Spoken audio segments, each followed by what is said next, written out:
Jeunes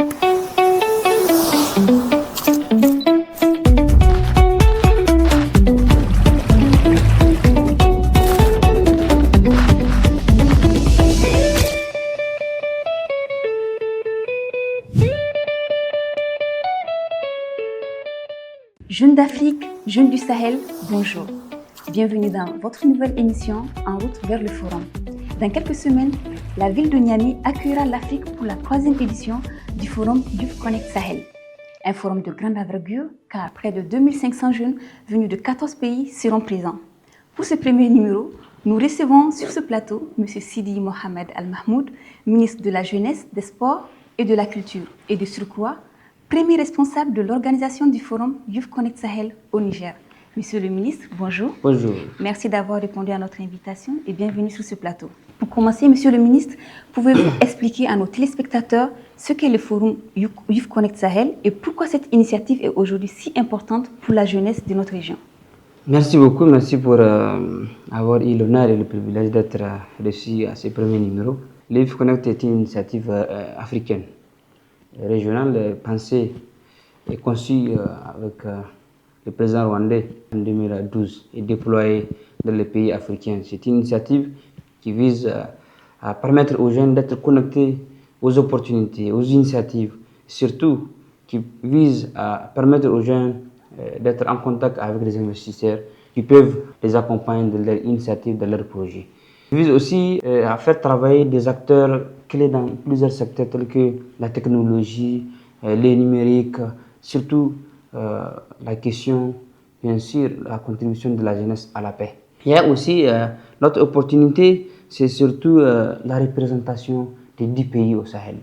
Après Dakar, Niamey va abriter la 3e édition de Youth Connect, qui est une opportunité d'abord pour la jeunesse nigérienne, parce qu'il y aura 2500 participants, des investisseurs qui vont venir de tous les pays du monde, particulièrement des pays africains, qui vont être connectés aussi aux jeunes qui ont des initiatives, qui ont des startups, qui ont des projets, qui ont des initiatives qu'on peut quand même accompagner, parce qu'on sait que des jeunes aujourd'hui sont des innovateurs et conçoivent des plateformes, conçoivent des applications qui sont aujourd'hui facilement vendables aujourd'hui au niveau des investisseurs, au niveau d'autres acteurs majeurs de l'économie africaine, mais aussi de l'économie nigérienne.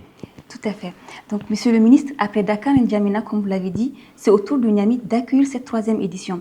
Quels sont les atouts du Niger qui ont convaincu les organisateurs de lui confier plutôt cet événement d'envergure régionale?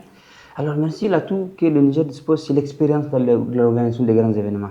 Notre pays a capitalisé quand même l'organisation de beaucoup d'événements qui ont marqué pratiquement tous les continents africains et tout le monde entier, parce que nous avons organisé quand même le sommet des chefs d'État de l'Union africaine, mais aussi d'autres organisations régionales par le passé, mais aussi récemment nous avons abrité la première réunion de la conférence des chefs d'État de l'Alliance des États du Sahel. Et nous avons en tout cas la chance d'être accompagnés par les autres pays, parce qu'il y a 10 pays du Sahel qui sont dans cette organisation de Youth Connect Sahel. Donc je pense que capitalisant sur tout ce qu'on a eu comme événement au Niger, mais aussi l'engagement des plus autorités, en particulier son Excellence le gendarme Abdelrahmane Chani, président du chef de l'État, qui fait de la jeunesse sa priorité. Et c'est connu de tous, notre priorité aujourd'hui dans tout ce qu'on fait, c'est la jeunesse. Donc pour nous, il était important d'organiser cet événement qui donne l'opportunité, comme je l'ai dit, à la jeunesse nigérienne, mais aussi à la jeunesse africaine, de quand même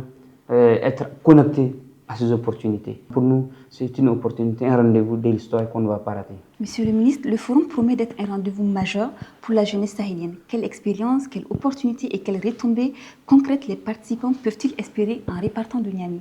D'abord, les réseautages, la connexion entre les jeunes et les investisseurs. C'est aussi ça, le Youth Connect. C'est aussi l'économie de notre pays. Parce que beaucoup de Nigériens ont des initiatives à vendre.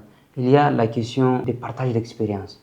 Il y a aussi la chance que beaucoup de jeunes vont avoir, celle de participer à des masterclass, des conférences, des panels de haut niveau qui vont être discutés sur les questions de l'Afrique, sur les questions du Niger, sur les questions du Sahel, parce qu'aujourd'hui le Sahel a un tournant décisif de son histoire, parce que nos 3 pays d'abord ont décidé de prendre leur souveraineté en main, de prendre leur indépendance. Donc c'est une opportunité pour les Sahel, quand même, de capitaliser avec l'expérience. Je voudrais saluer dans cette dynamique, en tout cas l'accompagnement de nos partenaires, notamment le PNUD, qui est le partenaire principal qui nous accompagne dans cette initiative depuis sa création d'ailleurs au Rwanda, et les autres acteurs, bien sûr, autres partenaires qui nous accompagnent dans cette initiative, qui ont aussi des financements, des accompagnements pour les jeunes à l'occasion de cette initiative. C'est quand même une opportunité que la jeunesse nigérienne va avoir, la jeunesse sahélienne en particulier, pour parler d'une seule voix, pour aussi à la fin avoir une déclaration, je dirais, de Niamey, qui va aussi dégager en tout cas les voix sur les aspirations, sur les besoins, sur tout ce qu'il y a comme préoccupation de la jeunesse. Monsieur le ministre, pour finir cette émission, avez-vous un appel à lancer à la jeunesse nigérienne pour se mobiliser pour cet événement? Je voudrais saisir cette occasion pour en tout cas appeler la jeunesse nigérienne à se mobiliser, à faire de cet événement le sien, parce que c'est un événement qui est dédié à la jeunesse sahélienne, à la jeunesse nigérienne, qui va accueillir toute la jeunesse africaine pour pouvoir créer un cadre pour fédérer les énergies autour des initiatives de jeunesse. Merci, Monsieur le ministre. Et c'est donc sur cet appel du ministre que nous refermons ce numéro. Merci de nous avoir suivis et à très bientôt.